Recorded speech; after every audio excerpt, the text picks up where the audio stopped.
Hey y'all. Let me find out I'm actually recording when I was supposed to record and I'm not procrastinating. It's almost 10:30 and I decided to record. Look at God. Somebody must be praying for me. You hear me?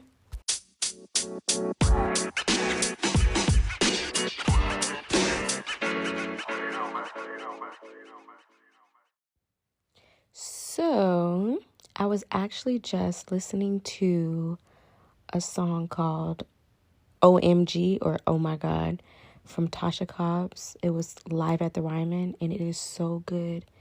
It is so I don't know, it just spoke to my soul and I've had it on repeat today and I just love it. I felt like it took me to a place to just realize oh my God, God is oh my God. Knowing how amazing and wonderful he is, full of majesty, that he is God. I don't know, if you really truly love God, then you truly understand oh my God, knowing that you can't even describe who he is or how good he is. You can only say you need to experience him for yourself. So yeah, that's that on that. You guys should listen to it. It's a really good song. But yeah, what I wanted to talk about today was, I wanted to talk about something else, but then right now I can't even think about what I wanted to talk about. But, you know what? Scratch that. So a few days ago, I released the gem about praying for people, or not to neglect your assignment. And today someone hit me up and basically told me some news that they were going through.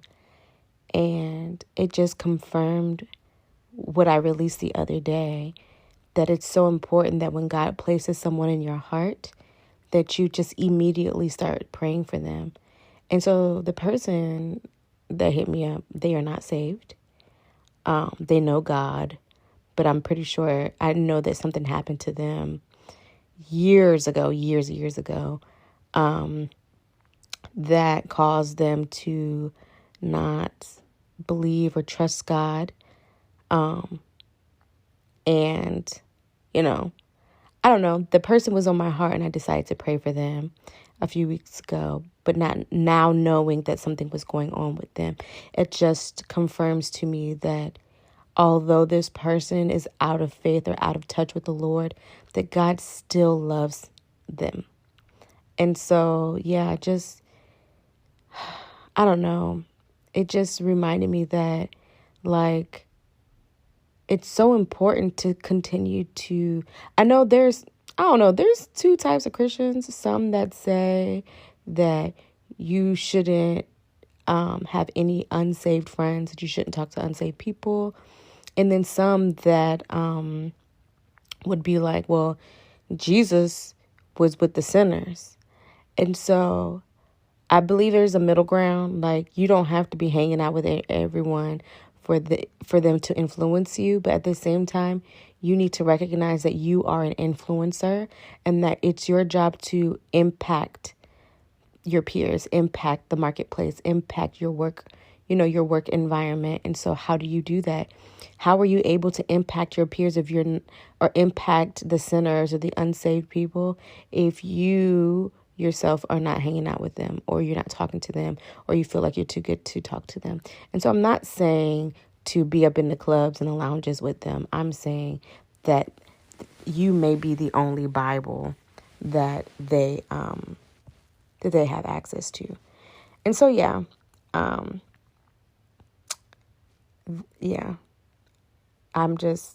I don't know. God always shows himself approved. He always shows himself faithful, even if you don't see it. You don't see how God works behind the scenes. We want stuff so badly, or, we go through things, but we don't realize that someone is always praying for us. So I just wanted to touch on that again, just because it was just confirmation of what had happened for me. So yeah, that's that on that. Let me get my notes out so we can talk about something else. I hope you guys don't hear me rummaging around, because when I'm legit in my bed laying down, and I know that the microphone picks up everything. And so sometimes you guys could probably hear like the screeching or my covers ruffling. It's ghetto in here, but that's okay. That's why it's called All the Shenanigans, because you're going to get it all. So yeah, one thing that I had in my little notes is that be careful with not falling in love with someone's gift instead of falling in love with the person. And so I realized for myself, do people really love me for me, or do they love the gift that's on the inside of me? And so when I say the gift, it could be a number of things. Like, do people love me because listen, I am a whole package. You hear me? I might be chunky, but I'm a package. I'm cute. I'm funny. I can cook. Like, I love on people. I mean, listen, I have a car. I have a house. Like, I take care of my kid. I love the Lord. I go to church. Like, what? I pray. I read my Bible faithfully. I love God, like, for real. I'm not out here just pretending to live the life, but I don't be out here cussing. I don't be out here fighting and stuff. Like, I'm legit turn the other cheek type of person. For real. So other than me being chunky, and I do go to the gym, but that's neither here nor there. But do people love me, or do they love the fact that I can hear from the Lord? Do they love the Holy Spirit in me? Do they love my potential? Do they love my money? Do they love that I have things? Like, what just is that all a part of me? Like, do people love me, or do they love what I could give them? Do they love the money? Do they love that I am a supportive person? And I just think about how God's love is unconditional. That I say that because it's so easy to say you love someone, but as soon as they mess up, you're a ghost. Or as soon as you mess up, like, you don't see your friends. And so just something to think about. Like, do we love our friends unconditionally? Or do we just love them because something is going on? Do we love them enough to correct them? Do we love them enough to discipline them? Do they love us enough to receive criticism and correction? Or is it like, nah, sis, like, I'm not like, I feel like even with my child, I tell him this all the time. Like, he's been in this thing where he wants to talk back, or he wants to, like, not do the things that I asked him to do. And I told him, like, Caleb, the reason why that I'm correcting you, or the reason why I keep saying this to you, is because I want to raise a good man. I want to raise a man of God. I want you to make such good decisions that when people look at who you are, they can't say, oh, he's a bad kid because he did X, Y, and Z.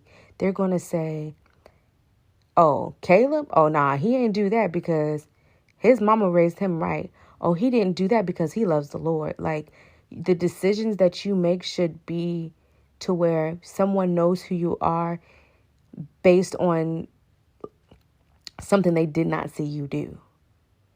So, where was I going with this, y'all? Like, I just feel like I just went left. But let me look at my phone real quick. My phone went dark, y'all. But yeah, do people love me for who I am, or do they love me for what I can provide? And so I don't know. I just think about friends. I've had an instance with a friend where this friend had been doing a lot of lying and a lot of just doing stuff. I'm not going to go get too deep into the situation. But when it came to correction, the first time around, she received it because she knew she was wrong. But she would also tell her business to people based on the reaction she thought she was going to get from them. And so when she was confronted with that, she kind of spazzed out on us like, no, like intervention is not easy. Intervention is, I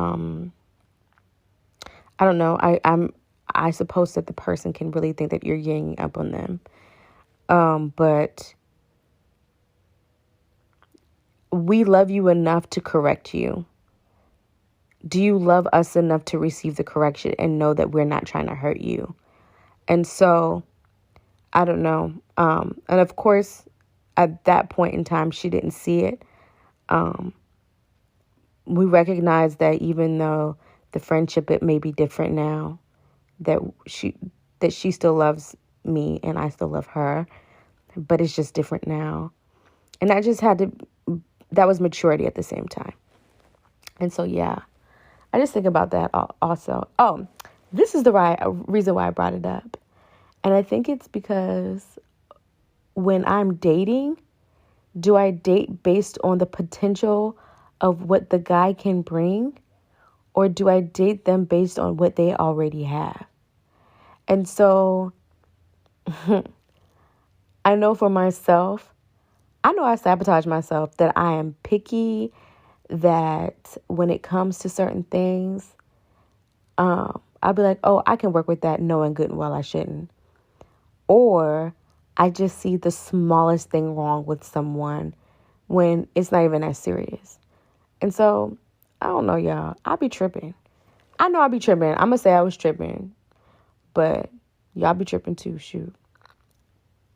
But I don't know. I just think about, do I love the person or like the person? Because ain't nobody in love over here. Do I like the person or do I like the potential of the person? I think that's something that we can think about. I should think about. Y'all should think about it too. Because we be out here dating and then we feel like we get bamboozled when they showed us who they were from jump. Like, okay, let me get deep. I'm going to get deep. So just thinking about someone I did, I'm not going to give no names. Y'all know I don't be trying to be petty. I be low-key petty. But years ago, when I say years ago, Caleb was 8. Yeah, years ago, it had to be like almost 10 years at this point. Knowing that this man that I was with was no good for me. You hear me? Selling drugs. I'm going there. Selling drugs,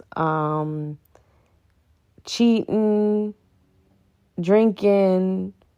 When I say drinking, like legit, like drinking, not like a little bit of wine here. I'm talking about drinking. But doing all the things. But he go to church though. And so I was falling in love with the potential of him being a man of God when he was not acting like a man of God. And so the potential of him, the possibility of him being a good person, and he wasn't a bad person. He just wasn't a good person to me. And so I fell in love with the thought of he could be a good person. And so don't do that. Don't do that to yourself. And that has something to do with me not being equally yoked with him as well. That and us both being double-minded. And so him being double-minded in the sense of, yeah, he go to church, but he doing the other things. So that's lukewarm. But me being double-minded of me loving God, but then also loving the things not of God. And so when we are out here dating, friendships, like we can still reach the people and have these types of relationships, but we need to have boundaries. In that sense, There shouldn't have been no boundaries. It should have been a brick wall. I shouldn't have been talking to him. But at the same time, I don't know. It was a learning experience. I will say that. It was a learning experience for me in that situation. So, yeah, that's really what I wanted to talk about that. And so just do a self-check on yourself and think about the friendships that you have and just ask yourself, is this person really my friend? Is this person a seasonal person? Is this person a permanent fixture in my life? And why? Like, because, y'all, like, okay, so, like, the other day was my girlfriend Tiny's birthday. Happy birthday, girl. I don't even know if she even listens to this podcast. She know I got it. She hadn't listened to it. She gets on my nerves. She gets on my last nerve, y'all. She doesn't always make the best decisions. She gets on my nerves. But I love her. Even in her getting on my nerves, even in her doing things to me, or she did do things to me, I recognize that she's a good friend to me. Like, she calls to check up on me. She calls to check up on Caleb. She be talking a lot of mess when she do it. But I do know that she loves me.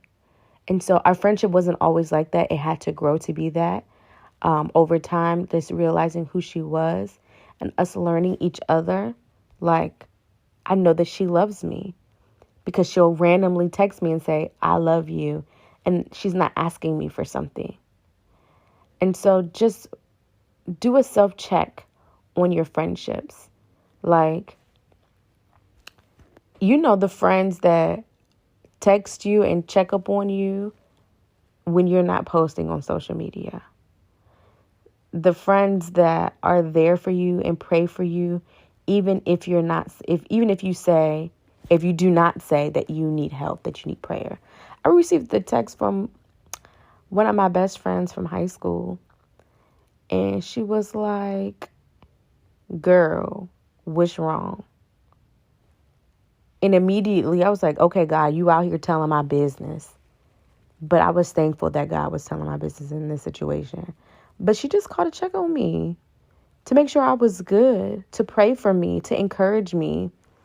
And so I know I oftentimes I would say that I didn't have friends. But I do. I do have friends. I have more friends than I think. Even people that aren't really close to me. I think that I'm in a community of people at church and outside of church, because I've met some people outside of church, but still connected because of Christ, that I know that will pray for me when they think about me. So yeah, make sure y'all got some of them, because they important. Because, you know, sometimes you be so weak in the faith or going through stuff, and you be out here dragging, but you know you got a whole Avenger squad out here uplifting you. I mean, that's what I got. I don't know what y'all got, but that's what I got. And so if you don't have that, pray for it. And if you don't have it and you want it, DM me, because I'll pray for you. Like, I'll pray for you. And be okay and be open to new friendships. Like, I know that sometimes we don't mesh well with everyone, but be open to new friendships. Like, I was a part of a few Bible studies. I'm going to say a couple because I don't want to pinpoint which one it is. And I created new friendships with people.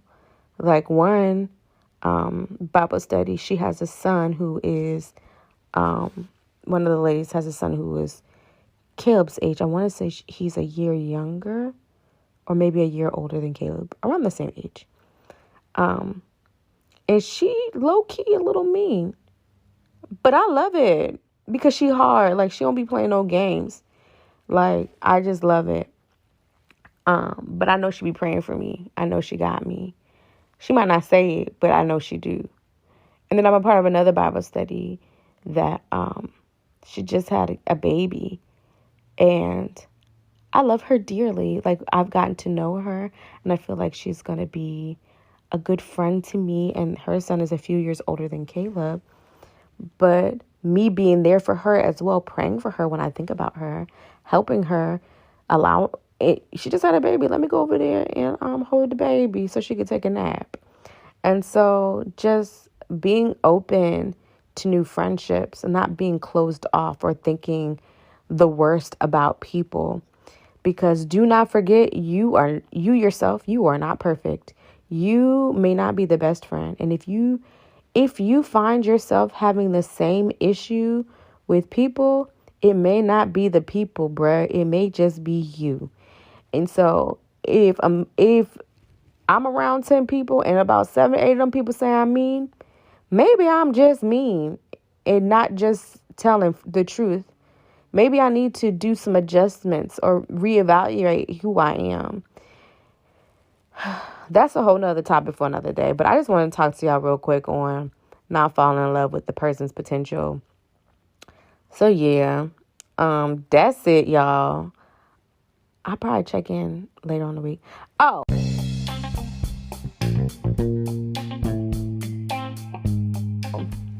And just so you guys know, because I know you guys have been listening to all the shenanigans on either the Anchor platform or Spotify, but now all the shenanigans is now here on Apple Podcasts, and I'm so excited for that. So any new listeners that I have, welcome. So yeah, I hope you guys have a good evening. I was supposed to go to sleep at 10 o'clock. I told myself today I am not going to sleep past 10 o'clock anymore because I'll be tired in the morning. I don't know if that has something to do with me being old, something to do with me gaining weight, but y'all, I'll be tired. But yeah, good night, y'all. Y'all have a good evening, and I'll be releasing some more content soon. Bye-byes.